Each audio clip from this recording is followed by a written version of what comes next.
Hey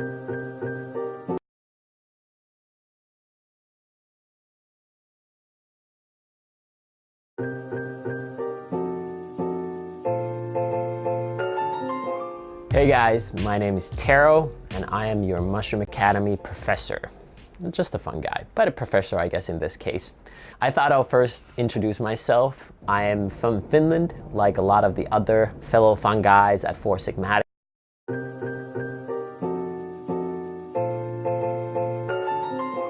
Hey guys, my name is Taro and I am your Mushroom Academy professor.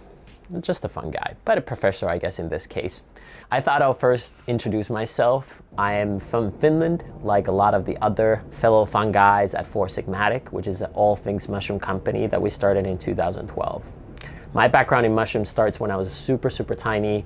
My mom would take us foraging for culinary mushrooms like chanterelles and boletes. So my love for medicinal mushrooms started when in my mid-20s when I was a quasi-competitive runner and I found the mushroom cordyceps. There was a lot of myth and lore about the improvements of cordyceps to our lung capacity. That really got me going. I've been used to the fact that you have to take a natural product for 6 to 8, maybe 12 weeks before you start noticing anything.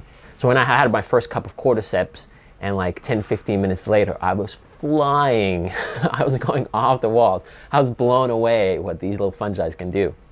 And after that, it's been pretty much my sole focus. And I've had the privilege to learn from some of the best people in the world of mushrooms. So I'm really standing in the shoulders of giants, learning from people who've dedicated their whole life. And I'm just trying to bring them to you guys in an easier, consumable way. Hopefully in this Mushroom Academy, in just a few hours of your time, you can actually learn and become a mushroom expert. So this was the first introduction to myself, but this is not about me or Four Sigmatic. This is about you learning about mushrooms.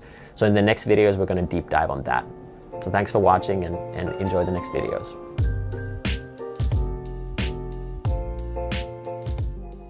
We have an outdoor university. I'll do one video with a Slavic squat.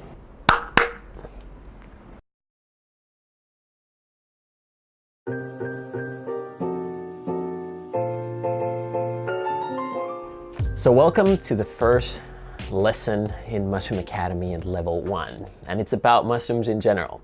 So what are they? Well, first of all, they're not plants. So one common misunderstanding is that people think that they're some kind of a vegetable or a subgroup of plants. It sounds odd, but that's what a lot of people think. A lot of people also think of, when they think of mushrooms, they think of your portobello mushrooms or maybe magic mushrooms, and then they think that's all of it, but it's not the case either. Well, they are a kingdom. And depending how you look at the world, and might change as years go by, there's 5 or 6 different kingdoms. We are usually focused on 2 of them, which are animals and plants, or animalia and plantae. But there's also other kingdoms like bacteria, which is vital for our health as well, good bacteria, and then fungi. So what does it mean when something is a kingdom? Well, it means that there's a huge diversity of different things out there. So the same way as there's certain plants that heal us, there's certain plants that can also kill us. So not all plants are great. And same you could say about animals. Same you can say about bacteria, and same you can say about fungi. So there will be fungi that will kill you, and there will be fungi that will heal you. So there's about 1.5 million different types of fungi. 1.5 million different varieties. And we've only discovered a fraction of them. Nobody really knows exactly, but it's something, 10 to 15,000 or something like that. So there is no person in the world who will recognize all the world's mushrooms. Even the best experts will always find these mushrooms that they have no clue what they are, often called as little brown mushrooms. So this whole fungi kingdom is massive. If there is 1.5 million fungi in the world, that means that there's 6 times more mushrooms varieties than there are plants. And a lot of people have the misconception that, oh, if I have candida, I can't have mushrooms, or if I'm allergic, I can't have mushrooms. You can definitely have fungi even if you have candida, it's just not all types of fungi. And if you're allergic to mushrooms, you can still have mushrooms, but not all kinds of mushrooms. Fungi is part of everything we do. Their history is older than probably anything else growing on Earth. They were said to be the first thing to come from the sea to the dry land, and about 1.3 billion years ago. And for the first 600 million years, they were just munching on rocks. So mushrooms can eat rocks, which sounds insane, and in later videos we're going to talk more how is that possible and what does it mean to the environmental factors of the world. we humans are actually way closer to fungi than we are to plants. We share about 30 to 50% of our DNA with mushrooms and 80 to 85% of our ribosomal DNA, which is essentially how we synthesize proteins. We were actually originally part of the same super kingdom. So we were part of the same kingdom as mushrooms. And this is really vital, and that's the whole key point of this Mushroom Academy, is this DNA similarity. Because of the similarity with animals and fungi, or fungi and humans as well, is that it enables us to use the medicine from fungi a little bit better than from some other things. And we're going to deep dive in later videos on how is that actually possible. So a lot of information in this first video already and a lot more to come. But what are the key takeaways from this first one is that, one, fungi are a kingdom. They're not subgroup of plants. They're their own thing. So we should appreciate them like that. Second is that when anything is a kingdom, there's a huge variety of things that can heal us and hurt us. So we should never label mushrooms good or bad. They're just things that are, and we have to understand the quality and values within them. And then third, we humans are almost half mushrooms. So we share the DNA with fungi, which means that mushroom medicine is also very bioavailable for us, meaning that fungi play a huge role in our health in general. And in the next video, we're going to learn about the different parts of the fungi. Thanks for watching this video and learning more about mushrooms. What you can do now is go to Facebook and join our Shroom Club, where other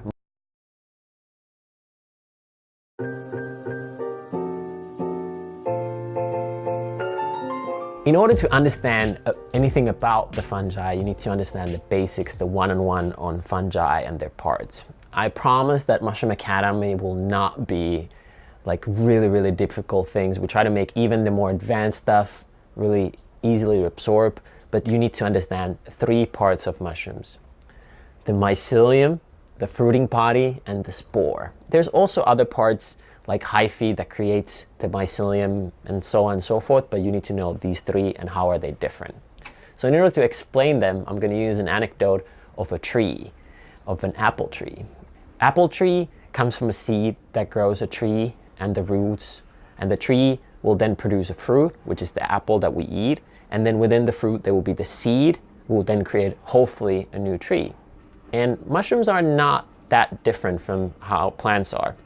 There's complexity if you go really deep dive on the sexuality and other things like how they produce. We're not going to go that deep. We're just going to focus on the basics, which is mycelium is the rooting parts of fungi. So think of it as the tree in the apple, both the bark and the roots, not just the roots, but also the bark.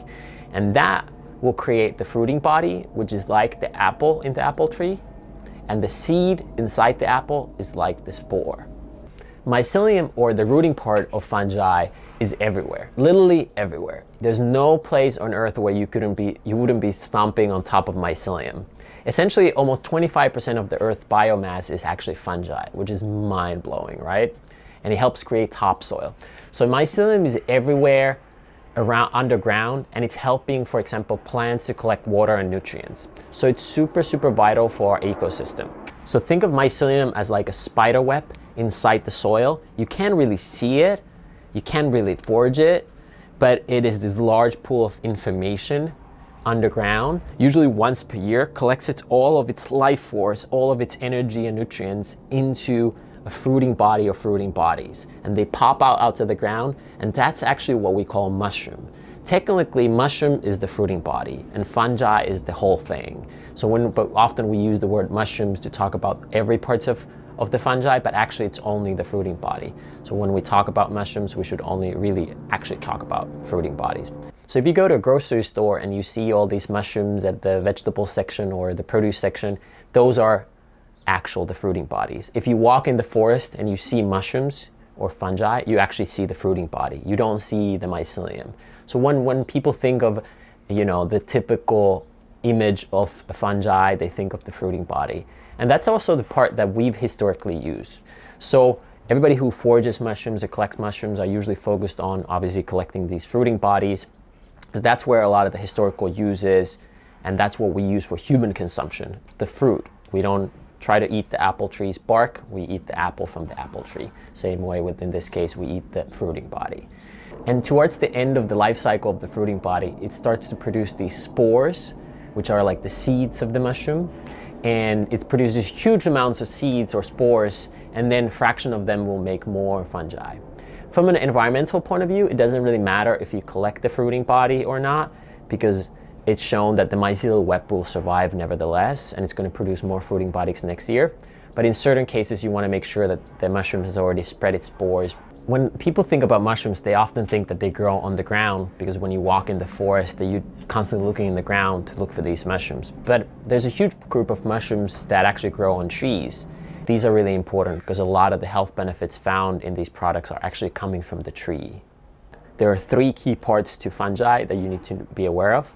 Mycelial network, the mycelium, which is like the root parts of fungi. Then we have the fruiting body, which is the actual mushroom, which is the good part that you would eat.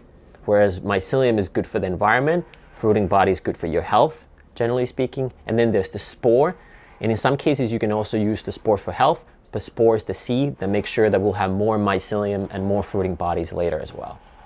So those are the 3 key parts about fungi that you need to know. And I promise that now that we go forward, those will come useful for you in many different ways. Thanks for watching this video and learning more about mushrooms.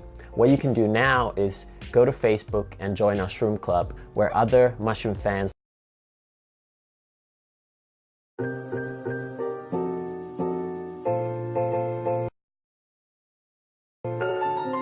So now you've learned the basics of fungi. You have the one-on-one on fungi. You've learned the different terms about fungi.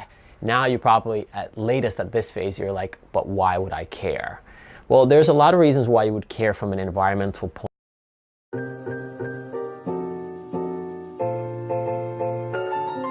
So now you've learned the basics of fungi. You have the one-on-one on fungi. You've learned the different terms about fungi. Now you probably, at latest at this phase, you're like, but why would I care? Well, there's a lot of reasons why you would care from an environmental point of view, but a lot of people, it's not in the abstract. They really care for their own health, which is totally fine. So when we talk about mushrooms in this Mushroom Academy, we're going to focus on mushrooms that are good for your health. Things that can help you sleep better, think better, can help your skin, which can help with your sport performance, and a lot of other stuff. So as an intro to that, in this video, you will learn more about what is the science of fungi. Like I mentioned already in the first video, is that we share almost half of our DNA with fungi. Surprisingly, also about 40% of all pharmaceuticals are derived from fungi. So penicillin is the one that people would know, but there's also about 10 out of the 20 best-selling drugs in the 21st century utilize fungi. So I'm not the biggest cheerleader of the pharmaceutical industry, but this giant multi-trillion-dollar industry has also a huge spending on R&D. And some of this R&D and also great universities are helping to discover the science of how fungi work and how does mushrooms work. And we're constantly discovering more and more. So a lot of natural remedies, whole food products, we really don't have much research. So with the help of pharmaceutical industries, great mycologists and great universities, we know a lot about the science of how fungi work. In all the 12 mushrooms you're going to learn in all the 3 levels of this Mushroom Academy, there's few things that are similar to all of these mushrooms. And almost all of them grow on trees, like we've discussed earlier. But another thing is that they all have these polysaccharides. And that's like a key scientific part to the whole thing around mushrooms. So what are polysaccharides? Well, the poly means many, and saccharides refers to sugars, which is a lot of people get freaked out because there's all this bad rep with sugars, but sugars are actually vital for us to live. And these many sugars, or these polysaccharides, are among the most studied compounds for our human health of anything. And the most famous of them are these beta-glucans. And as we go into each mushroom, we're going to talk about the specific polysaccharides different mushrooms have that are well studied. But these polysaccharides are vital because that's actually how cells communicate. The fascinating part about them is that all of these polysaccharides are immunomodulators, and this is vital information. So all these mushrooms are good for your immune system. And immune system is it's a funny thing. Nobody really cares for the immune system. People don't care for the immunity until they get sick. And that's a wrong time to care for your immunity. You should care for your immunity daily. So if you go to a natural product store, if you go online to look for immunity products, you often find products that are immunostimulants, things that stimulate your immune system. which is like garlics or echinaceas and things like that. So essentially when your immune system is passive or low is when you often get a flu or a cough, or people who have cancer, their immune system is also passive or low. So in these cases, immunostimulants are great to boost it up. But more and more people have an hyperactive, an overly active immune response, where their internal security officers are even attacking your healthy cells. And in this case, you need things that are immunosuppressants, and there's not that many things like that. What's smart about these mushrooms that they have this intelligence. By working in nature for a long time, protecting nature's immunity, they build these compounds that are immunomodulatory or immunoregulators. So these immunomodulators or immunoregulators do both things. They suppress and they stimulate, whichever you need. So in cases, it's like driving on the highway and putting your car on cruise control for 60 miles an hour. If you go too slow, it's going to speed you up. If you go too fast, it's going to slow you down. So what you need to know is 3 key takeaways from this video. 1, mushrooms are well researched because of the pharmaceutical connection. 2, the most studied compounds in these mushrooms, often grown on trees, is these polysaccharides. And under those polysaccharides, there's many kinds of health beneficial polysaccharides like the beta-glucans that we'll deep dive on each video. And then 3rd, these polysaccharides tend to be immunomodulators, so they both calm and stimulate your immune system, whichever your body needs at the same time. Thanks for watching this video and learning more about mushrooms. What you can do now is go to Facebook and join our Shroom Club, where other mushroom fans like yourself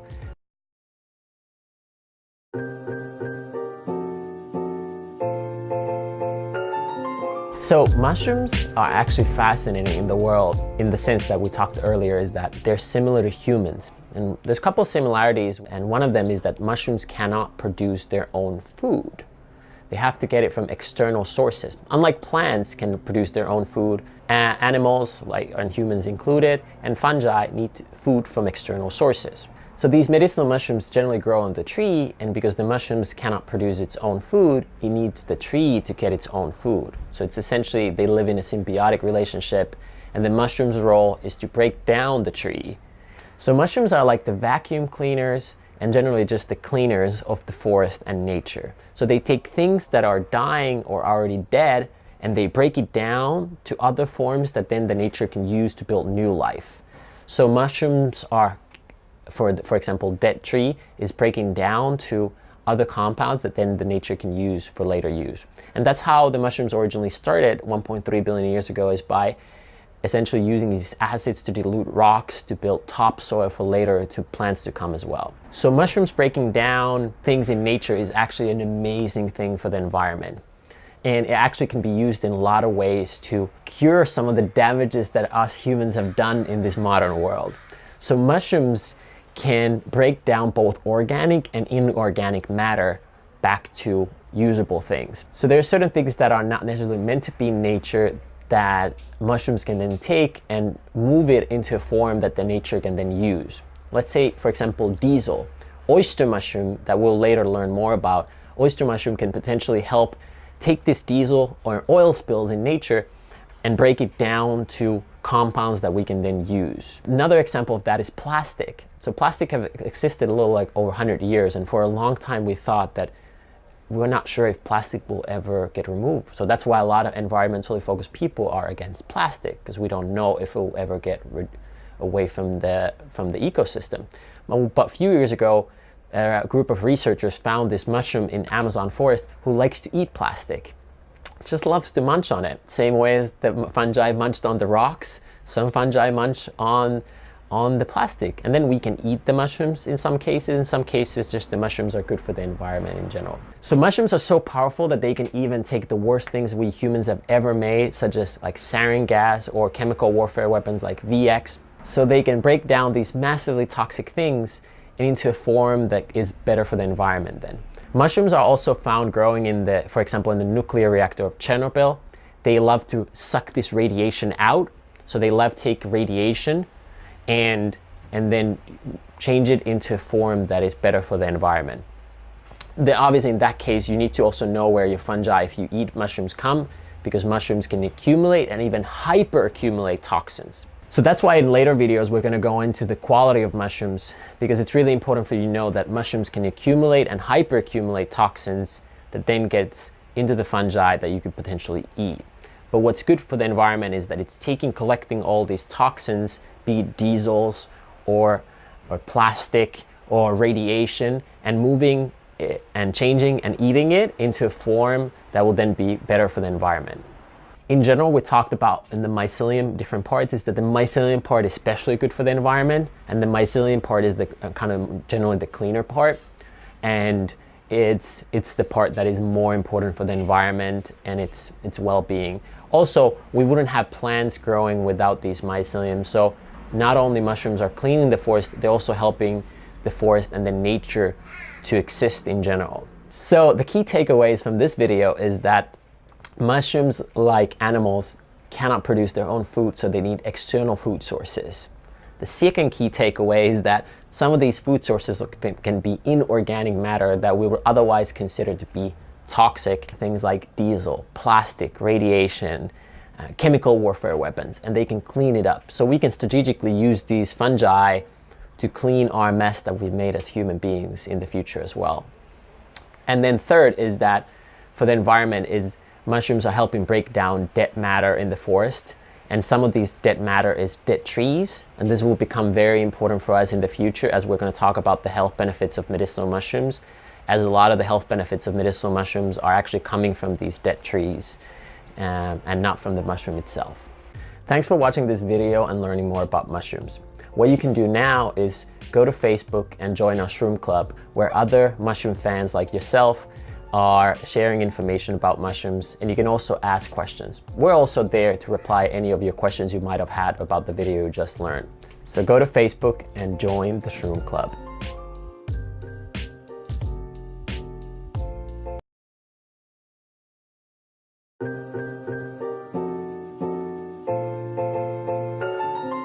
You don't need to learn mushroom number 275 of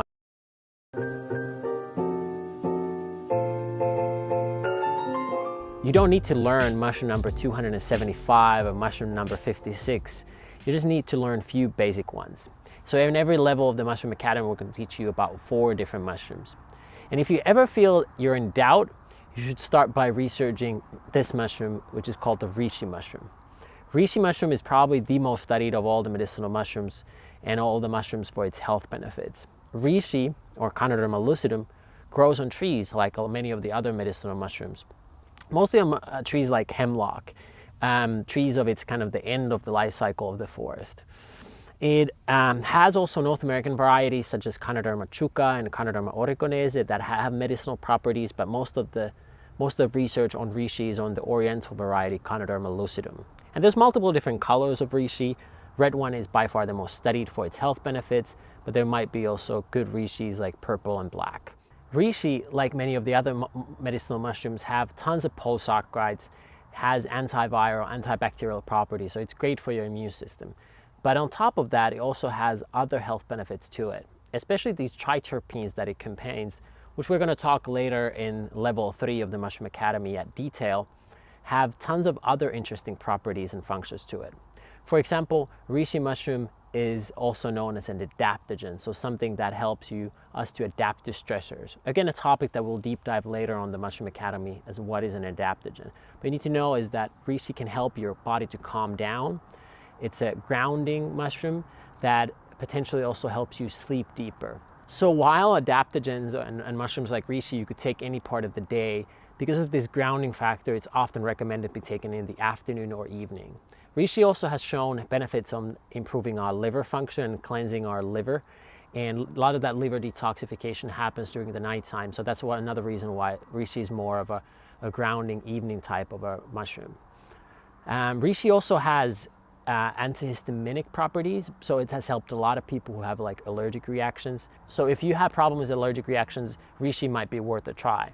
Reishi is also one of those funny mushrooms that can help with things like candida. So it's one of those mushrooms that fight other mushrooms. Reishi mushroom, because of these triterpenes, tastes very bitter and it's very challenging flavor to use. And you prepare it same way as a lot of the other tree mushrooms. So you need to cook it, and we're going to talk about later than other Mushroom Academy episodes on how to prepare reishi. Reishi is also known as the mushroom of immortality, and in the Chinese system, reishi is often said to be a Shen herb. So what it does is that it helps create more light into the room. In Western terms, it's shown to help with reducing bad cholesterol and balancing our blood sugar. But the key three main reasons why I do reishi over some of the other medicinal mushrooms is that its ability to help reduce stress, its ability to help improve sleep quality. A lot of people sleep 7-8 hours but wake up tired because they never hit this rejuvenating phase of the sleep. And thirdly, if you have allergic reactions because of those antihistaminic properties. So if there's one mushroom you should really deep dive on, and we're going to link more research below so you can study more on specifically about reishi. But if there's one mushroom you should really get to know, it's the queen of all mushrooms, the reishi mushroom. So now that you've learned all this new amazing information about fungi and different kinds of mushrooms, you should head to Facebook to our Shroom Club. Shroom Club is a community for other people who are doing the Mushroom Academy like yourself, or other hardcore fungi and fungals out there, to share their knowledge with others. It's also a great place to ask questions where the community members who are more experienced can help you reply to some of your burning thoughts. And we're also there to reply to questions. But it's a great place to share links, share recipes, ask questions on anything related to fungi, adaptogens, and natural health. So head to Facebook to the Shroom Club.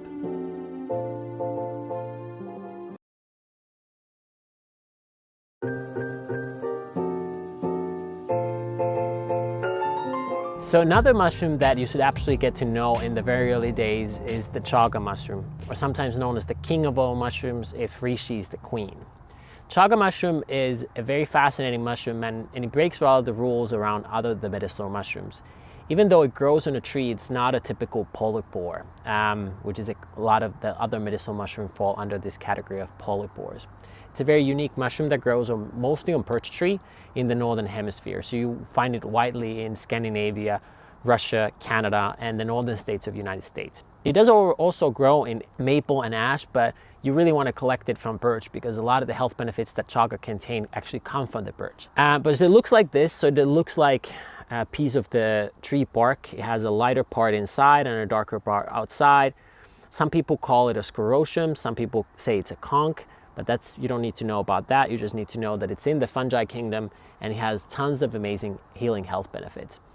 While it does have polysaccharides, it's not quite as high on, for example, beta-glucan than some of the other mushrooms that we're going to discover later. But it does have, for example, probably the highest amount gram per gram of antioxidants of anything in the world. I know internet loves to debate about that, but what you need to know is that there are very high amounts of antioxidants in chaga. Particularly a couple different antioxidants that are fascinating. One is SOD, or superoxidase dismutase, which is one of the more antiviral and anti-inflammatory types of antioxidants there. Secondly, chaga is the highest source of melanin in the world, which makes it amazing for support for our eyes, nails, skin, and hair. So it's quite a great internal sunblock and internal beauty mushroom. And then thirdly, chaga contains very high amounts of these compounds such as betulin and betulinic acid, which are probably one of the most antiviral compounds out there that we've so far discovered. Having high amounts of betulin and betulinic acid makes chaga a very antiviral, great force field in a cup against your daily pathogens that everybody always gets. So chaga mushroom grows on a birch tree, northern hemisphere, king of all mushrooms. The chaga name itself relates itself to Russia. It was originally used in Russia for digestive issues and colon cancer. So a lot of traditional Russian use for chaga is related to our digestive tract, making chaga a great support for our gut. Chaga also contains very high amounts of minerals such as potassium, magnesium, zinc, even iron. In most cases more than other medicinal mushrooms, even though almost all medicinal mushrooms are great sources of minerals. So it makes chaga a very alkaline drink, so those minerals make chaga tea or chaga decoction a very mineral-rich food, which is a great combination with coffee because it was used during Second World War as a coffee substitute in Finland. And a lot of chaga's traditional history also indicates of use. In Norwegian, the direct translation of the Norwegian name of chaga actually means cancer fungus, which could illustrate some of its potential benefits against tumors. So the more you will study chaga and its origins and its background, the more interesting it gets. But at this stage, the three key takeaways about chaga is that it's extremely anti-inflammatory, making it a great support for anybody who has chronic inflammation or who travel a lot. Secondly, because of the melanin, it's an amazing support for our nail, skin, eyes, hair. So it's almost like an internal sunblock and beauty mushroom. And thirdly, because of all the antioxidants and minerals that it contains, it is a great daily support against pathogens. So it is like almost like a force field in a cup. So it's a great thing to have on a daily basis. So now that you've learned all this new amazing information about fungi and different kinds of mushrooms, you should head to Facebook to our Shroom Club. Shroom Club is a community for other people who are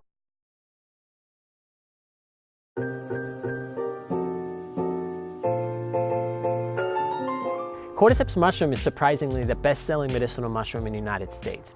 A lot of people who take it don't even know it's a fungi, and they take it in various packages of sports boosting blends and other products like that.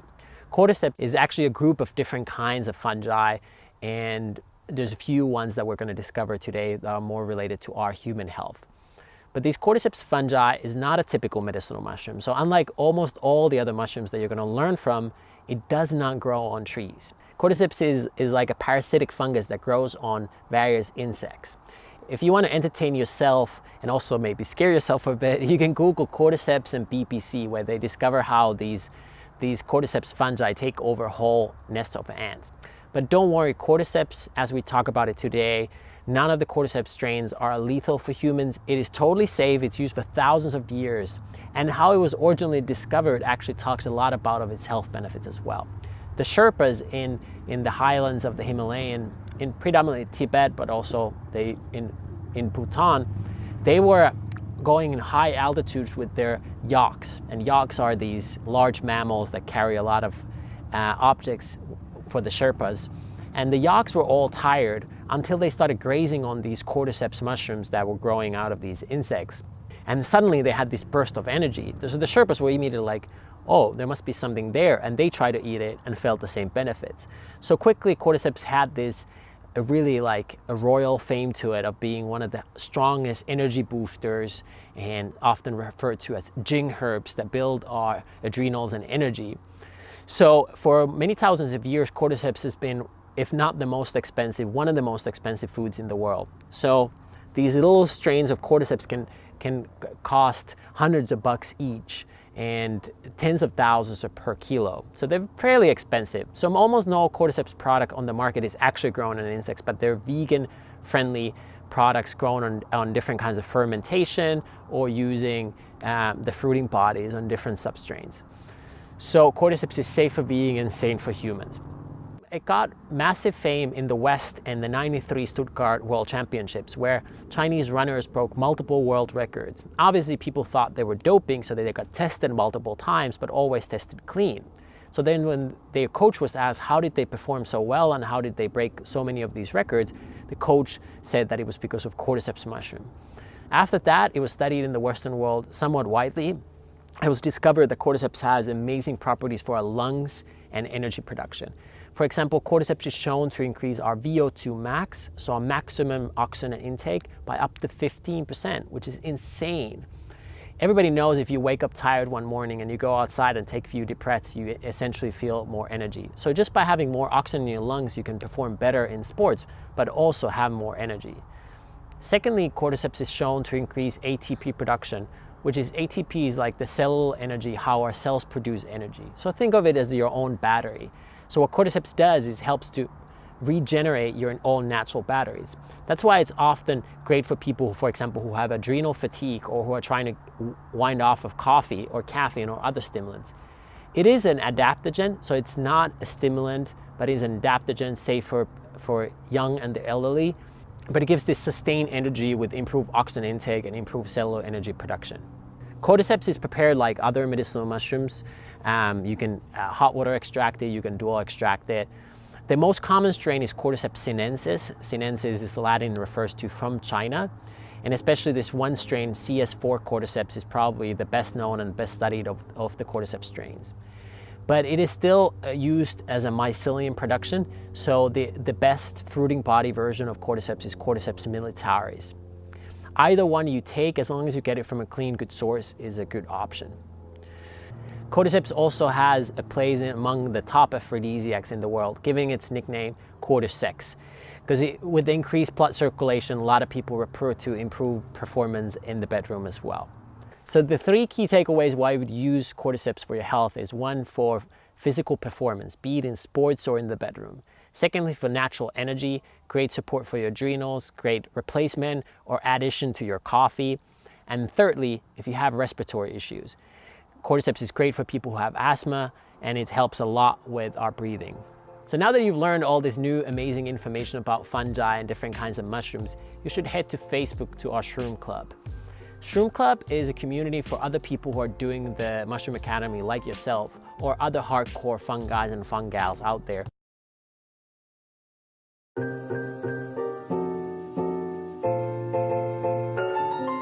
One of the absolutely most fascinating mushrooms in the medicinal mushroom group is lion's mane. And it's a mushroom that grows on trees, and no, it does not have any of the mane of a lion. But it's a mushroom that offers some of the benefits that almost no other natural remedy offers. For example, if you need stress reduction, you don't have to use reishi, you can use also some other adaptogens for it. Or if you need sports performance, there's many natural remedies that can help boost your physical performance, and you don't need cordyceps. But the things that lion's mane does is so unique and so amazing that it's one of the only things out there right now that we know that does them. Essentially, lion's mane is a safe nootropic, or a smart drug, that offers cognitive enhancement without almost any of the downsides of the other products. But first of all, what is lion's mane? Lion's mane, or known as be it a tooth mushroom or pom-pom mushroom, has many nicknames. But it's essentially a white mushroom that grows on trees. You can find it in the Northeast United States a lot, and it was used as a meat substitute in Asia as well. It's actually one of my favorite mushrooms from a flavor profile. Very delicious. Essentially, like the other tree mushrooms, it does have high amounts of polysaccharides, making it great support for the immune system. And new research also shows it has antioxidant properties, kind of like not at the extent of chaga, but still. But why most people use it is actually for its ability to help regenerate nerve growth factors. Nerve growth factors are essentially proteins that help rejuvenate our brain. The nervous system is almost like the software in your iPhone, helping to communicate. So even if your hardware, or the phone itself, or our body, our organs, and our muscles are working fine, if the software has glitches, a lot of problems occur. That's why lion's mane was originally used for people who had Parkinson, Alzheimer, but now it has got popularity among knowledge workers who want just additional brain capacity. Well, the fascinating thing scientifically that lion's mane does is that it has two molecules that actually basis for its Latin name, Hernaceum erinaceus, where the other compound helps penetrate the blood-brain barrier, which is a really hard thing to do actually. Not a lot of compounds were able to do it. And the other compound helps regenerate the growth of these nerve growth factors. Nerve growth factors were actually discovered by an Italian scientist who was one of the oldest winners of Nobel Science Prizes. And she lived over 100 years and served in the Italian government until the day she died. So she was a pretty smart cookie. Lion's mane does help regenerate these nerve growth factors, and through that our nervous system, and improve our cognitive function. Because of the nervous system support, lion's mane is also a fascinating partner for a lot of people who use their bodies physically. We often have a lot of emphasis on recovery of our muscles, but actually removing lactate or recovery of muscles is actually pretty quick, whereas nervous system damage takes a lot longer to recover from. Weeks, months, and in some cases, if you've done enough damage, multiple years even.